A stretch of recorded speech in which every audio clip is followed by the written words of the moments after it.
Hey everybody, Ryan here at eTrailer.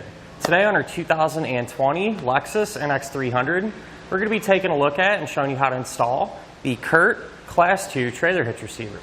These NX 300s are really nice SUVs. I think they look really good.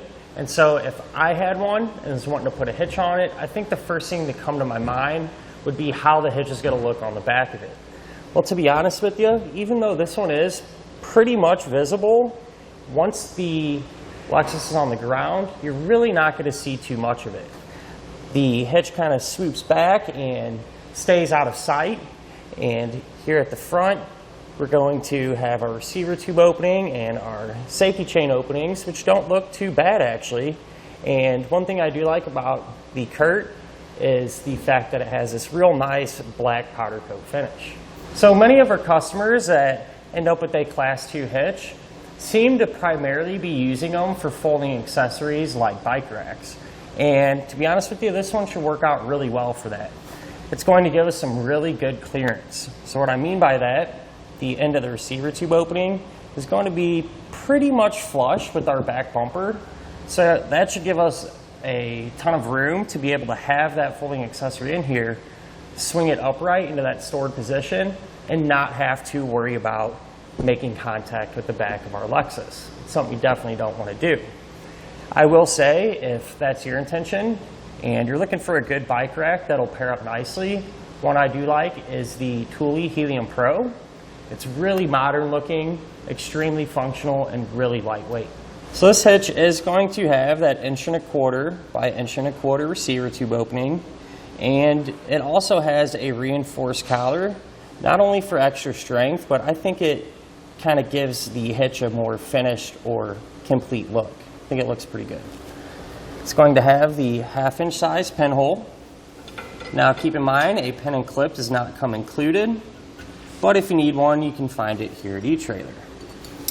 It'll have plate style safety chain openings, which aren't huge, but we do have a lot of space around them, so you should be able to use just about any size hook that we might have. So as far as the hitch's weight capacities go, it's going to have a 350-pound maximum gross tongue weight rating. So that's going to be the amount of weight that's pushing down on the hitch. So to give you an example, that'll work out real well for those 1 to 3, potentially even 4 bike racks.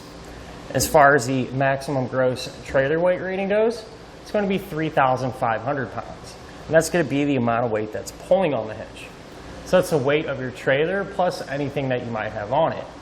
Now, I always do like to recommend to check in your Lexus's owner's manual to make sure that your NX 300 can pull that much weight safely.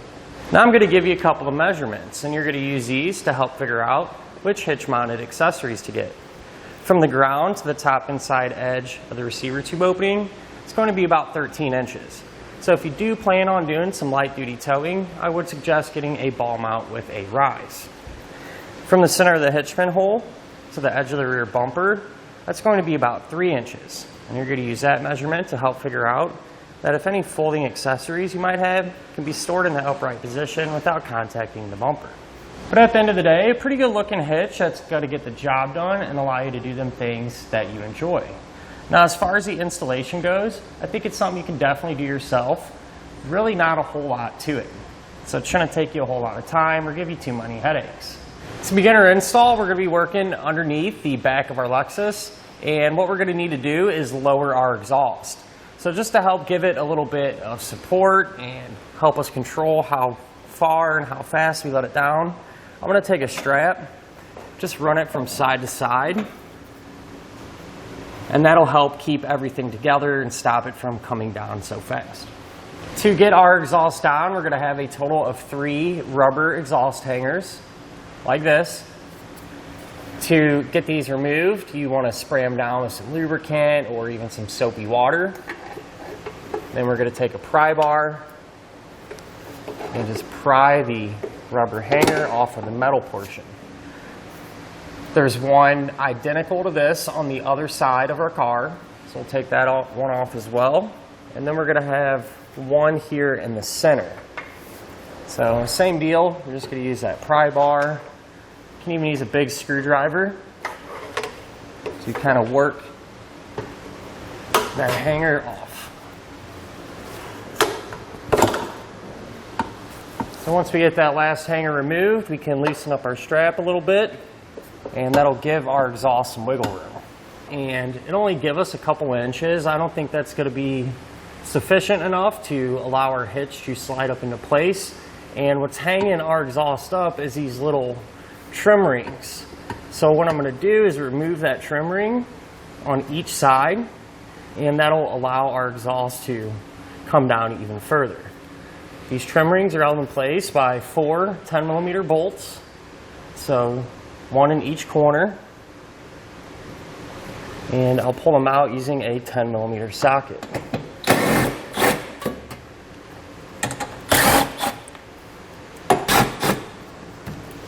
So even with the bolts out, that trim ring is still kind of hung up, and that's because those bolts actually pass in through these plastic fasteners, so we're going to have to pop them out too. Pretty straightforward here. We're just going to take a flathead screwdriver and kind of pry out on them, and they will simply just come right out.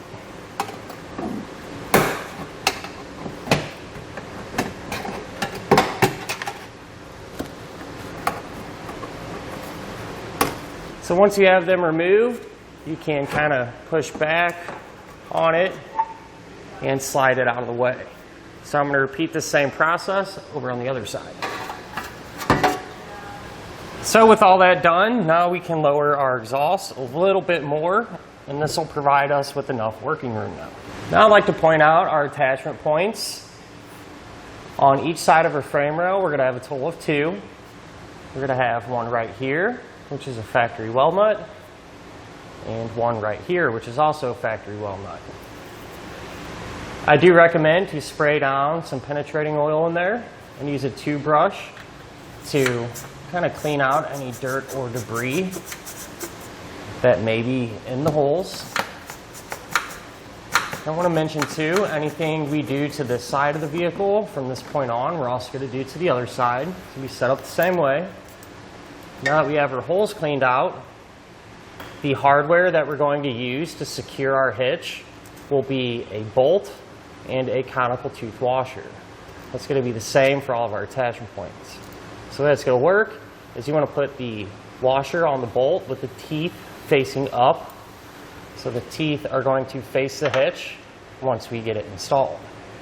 Now with an extra set of hands, we can grab our hitch and raise it into position. So we're going to go over our exhaust.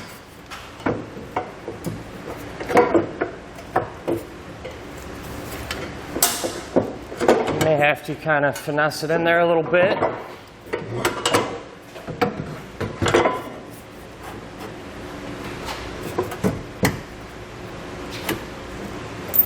But once you have it in, holes in the hitch are going to line up with our attachment points. And then we can just take our hardware and get them started hand tight. And now that we have all of our hardware in place and hand tight, we can go ahead and snug it all down.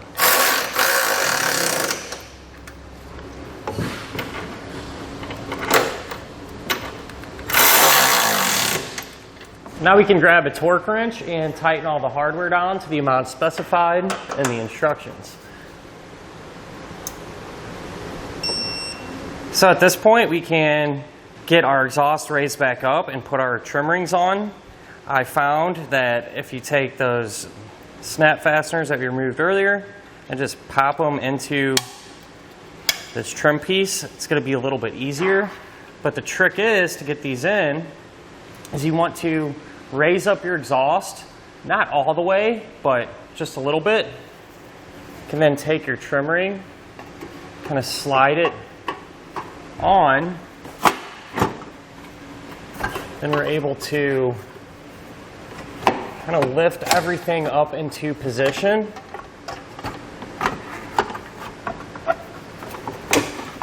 It's going to be a little tricky. You might have to kind of find that sweet spot. And once you have it lined up, you can simply just push it back into place and then reinstall those bolts. At this point, we can go ahead and re-secure our exhaust. So I'm just kind of lift it up into position and slide the hangers back on. And with the exhaust supported now, we can go ahead and remove our strap. And that'll finish up our look at and our installation of the CURT Class 2 trailer hitch receiver on our 2020 Lexus NX 300.